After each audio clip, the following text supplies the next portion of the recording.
ஐனா உங்கள் பாவி ஈவினிங் ஆனாலே என்ன டிஃப்ரெண்ட்டாக ஸ்நாக்ஸ் பண்ணுறதுன்னு யோசிக்கிறீங்கன்னா இந்த ரெசிபியை ஒருக்கா ட்ரை பண்ணி பாருங்கள். வீட்டில் எப்போவாவது ஆப்பமாவை அரைக்கிறீங்க அப்படின்னா கொஞ்சம் எக்ஸ்ட்ராவாக அரைச்சி இந்த ரெசிபியை ட்ரை பண்ணி பாருங்கள்.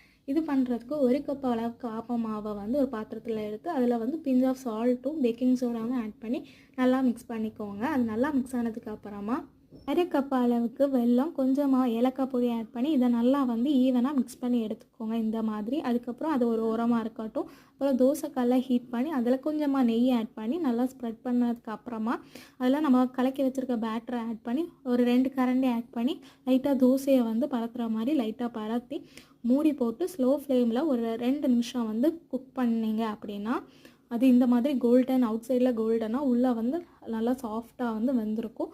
மேலே சாப்பிட்றதுக்கு முன்னாடி கொஞ்சமாக தேங்காயை திருவி போட்டு சாப்பிட்டீங்கன்னா அவ்வளோ டேஸ்ட்டாக இருக்கும். அதே சமயத்தில் ஹெல்த்தியாக இருக்கும். கண்டிப்பாக ட்ரை பண்ணி பாருங்கள். தேங்க்யூ ஃபார் வாட்சிங்.